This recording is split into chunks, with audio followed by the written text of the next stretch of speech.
Hi everyone, Charmaine here, and welcome to another Journal with Me video.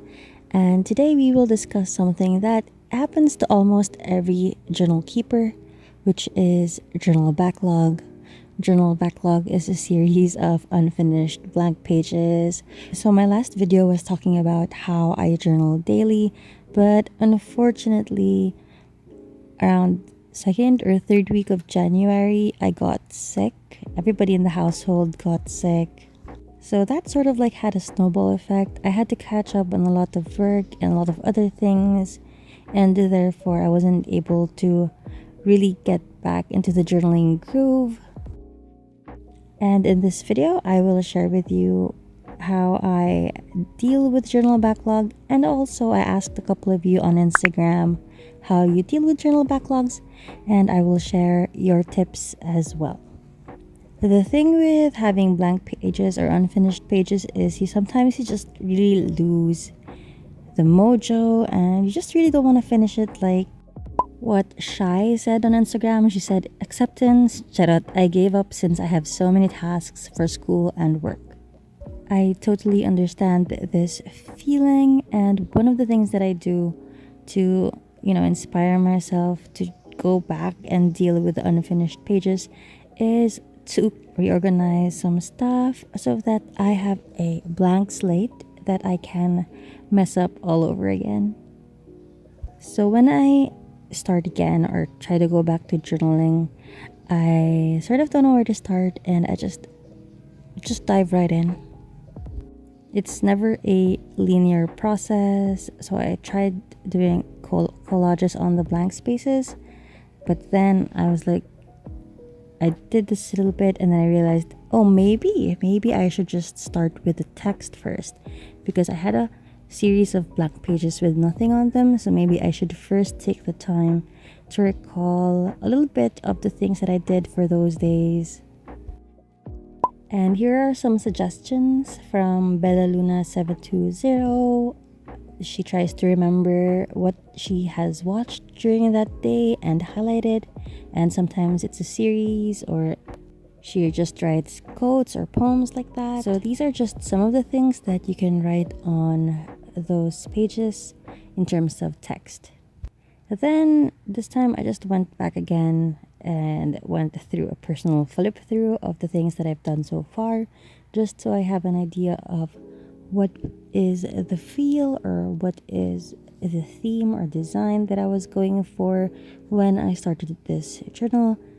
It's funny, but I look back to my old pages for personal inspiration, just so my other pages would be consistent with what I will be doing, and I just go back and also add in more details to the other pages when I feel like I missed something. As this advice from Ira, forgive yourself for being late, prioritize finishing instead of making it look perfect, then move on. I think that is very important. It is really more about finishing the pages rather than really making them perfect. I think this mindset sort of like takes away the pressure that you're putting on yourself to finish some of the pages.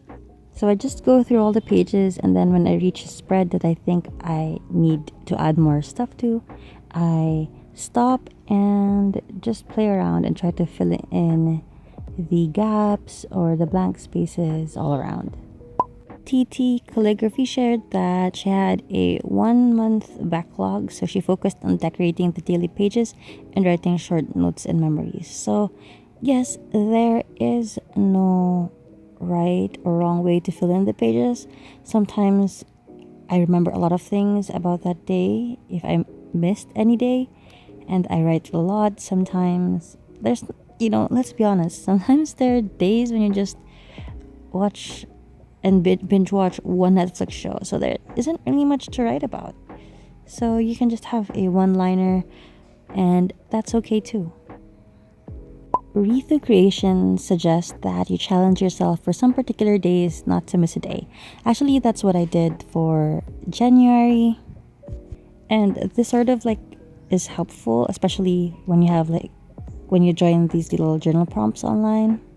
It sort of motivates you, the positive kind of motivation to fill in your pages.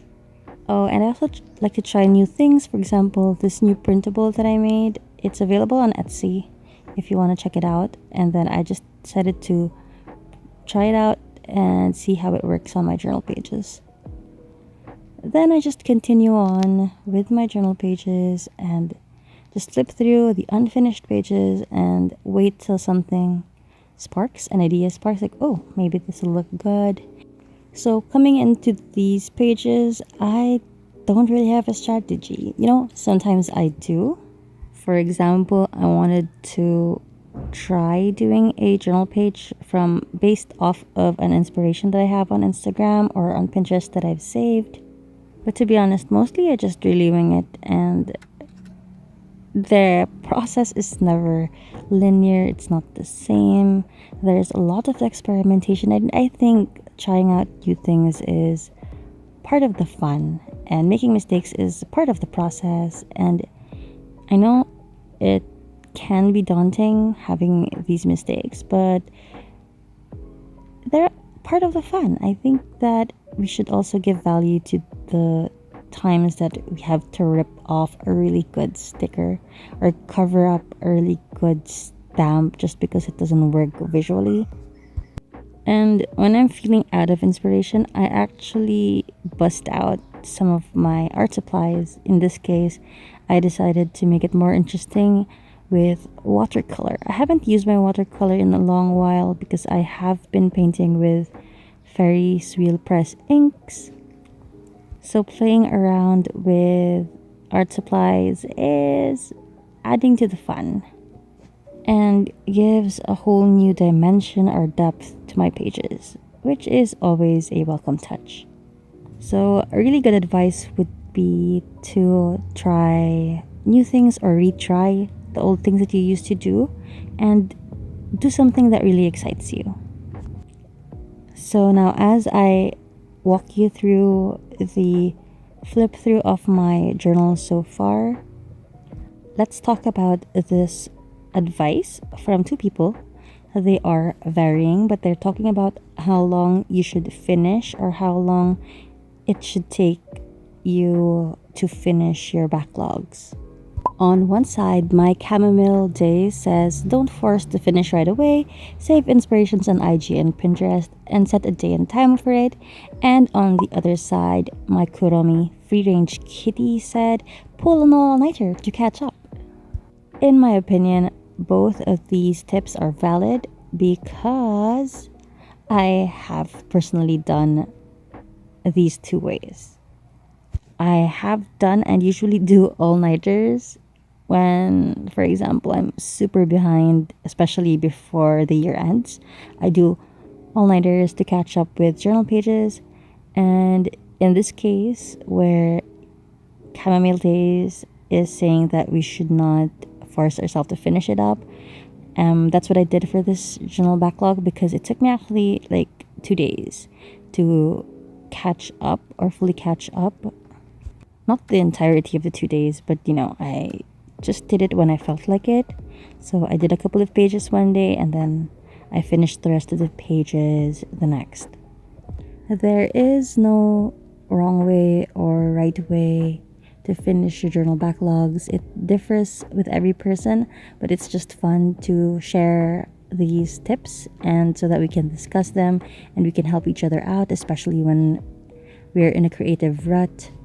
But I think what's important to remember is your journal is there to serve you. Its purpose is to make you happy, to inspire you to be creative. And if you feel that it is not doing that, then it's okay to take a pause and it's okay to leave some of those pages blanks as well. Your happiness and your well-being is the main purpose of journal keeping. It's not supposed to bring you down or give you stress. So let's all chill out, finish our journal pages when we can, and enjoy the whole process. If you have other advice or tips, do drop them in the comment section below so that we can help each other out and keep this community something really positive and something that we can all learn from. Anyway, guys, thank you so much for watching this video. I hope you enjoyed watching my process on getting back on my feet from a journal hiatus of sorts. Thank you again, and I hope to see you in the next one. Take care. Bye.